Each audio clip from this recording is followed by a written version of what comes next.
Last ভিডিওতে আমরা দেখেছিলাম একটা ভিউ অ্যাপ্লিকেশন আমাদের ইনস্টল করার পরে এবং সেটা আমাদের লোকালে রান করার পরে সেটা কি রকম ব্রাউজারে দেখায় এবং একটা ভিউ অ্যাপ্লিকেশনের কি কি ফাইল এবং ফোল্ডার স্ট্রাকচার আছে এগুলো সম্পর্কে আমরা একটু আইডিয়া নিয়েছিলাম।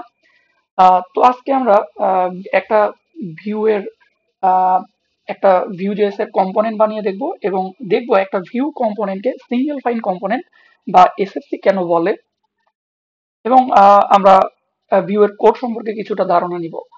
তো আহ, সেটা করার আগে আপনারা ভিউ এর দুটি এক্সটেনশন ইনস্টল দিয়ে নিতে পারেন।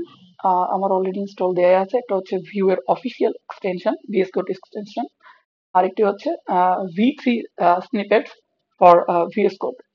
তো এই দুটো নিলে আপনাদের যে সুবিধাটা হবে এগুলো হচ্ছে ভিউ এর কোড করার সময় আপনাদের বিভিন্ন অটো সিনট্যাক্স সাজেস্ট করে দিবে এবং অটো কমপ্লিটও করে দিবে।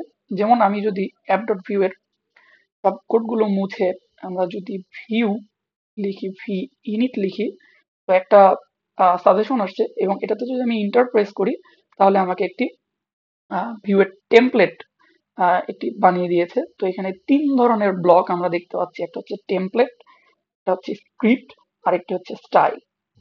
তো আমি শুরুতে বলেছিলাম যে আমরা ভিউ এসএফসি বা সিঙ্গেল ফাইল কম্পোনেন্ট নিয়ে আলোচনা করব। তো একটা ভিউ ডট ভিউ ফাইলকে সিঙ্গেল ফাইল কম্পোনেন্ট বা এসএফসি সংক্ষেপে বলে। তার কারণ হচ্ছে একটা ভিউ কম্পোনেন্ট ডিজাইন করতে আমাদের যা যা দরকার তার সবকিছুই একটা ডট ভিউ ফাইলের মধ্যে এনক্যাপসুলেটেড অবস্থায় থাকে।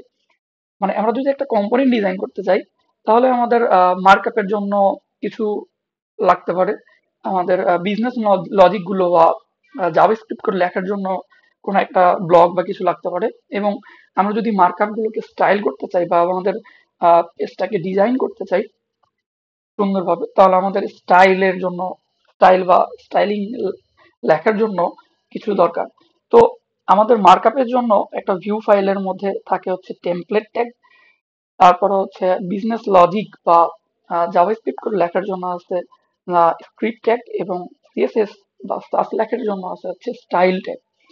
তো এখানে ল্যাংটিএস দেওয়ার মানে হচ্ছে এটা বাই ডিফল্ট টাইপ স্ক্রিপ্ট লেখার জন্য দিয়ে দিয়েছে, তো আমরা এটা চাইলে রিমুভ করে দিতে পারি, আমরা যেহেতু জাভাস্ক্রিপ্টই লিখবো।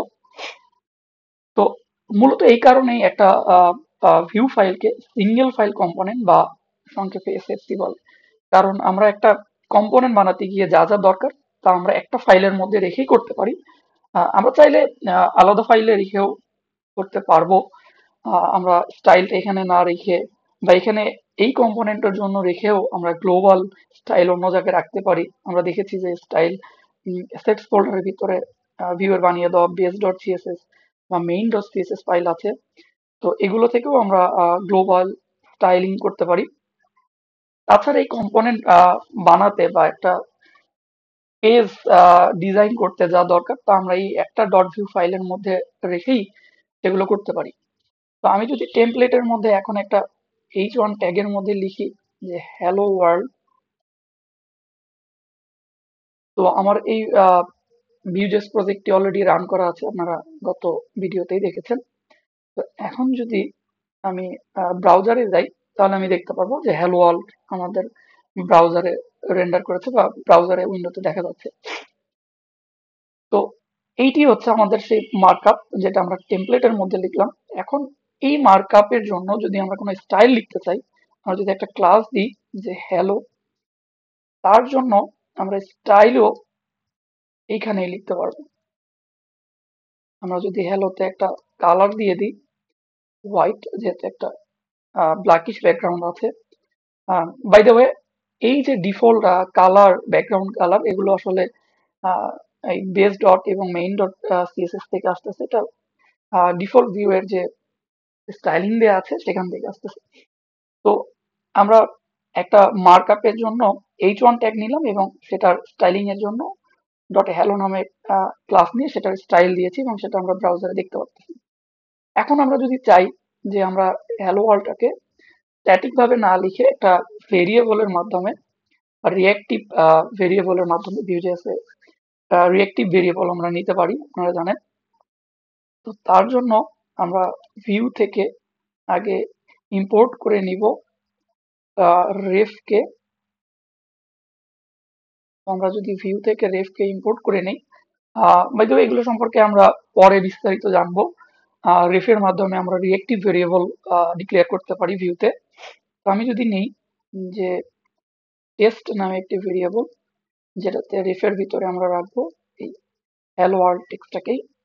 এখন যদি আমরা এই স্ট্যাটিক হ্যালো ওয়ার্ল্ডটাকে সরিয়ে ডাবল কার্লি ব্রেসেসের মধ্যে টেস্টকে লিখে দিই, তাহলে আমাদের ব্রাউজারে এই হ্যালো ওয়ার্ল্ডটা রেন্ডার হওয়ার কথা। যেহেতু হ্যালো ওয়ার্ল্ডই আমরা লিখেছি, বুঝতে পারছি না। আমি যদি লিখি যে হ্যালো ভিউ জিএস, তো এটাও আমরা ব্রাউজারে দেখতে পারবো। হ্যাঁ, যে আমি দেখতে পাচ্ছি। তাহলে আমরা এইখানেই মার্কআপ লিখছি, এইখানেই ডাইনামিক কোড মানে জাভাস্ক্রিপ্ট কোড লিখছি, এবং এইখানে আমরা স্টাইলিং এর জন্য সিএসএস ও লিখতে পারছি। তো এই জন্যই আমরা এই কম্পোনেন্ট রিলেটেড সবকিছু এখানে রাখতে পারছি, এখানে লিখতে পারছি জন্য একটা ভিউ ফাইলকে সিঙ্গেল ফাইল কম্পোনেন্ট বা সংক্ষেপে এসএফসি বলে। এবং এর মাধ্যমে আপনারা বুঝতে পারলেন যে আমরা কিভাবে একটা ভিউ কম্পোনেন্ট বানিয়ে নির্দিষ্ট জায়গায় ব্লকে ব্লকে কোডগুলো লিখে এটা ব্রাউজারে রেন্ডার করাতে পারি। Thank you.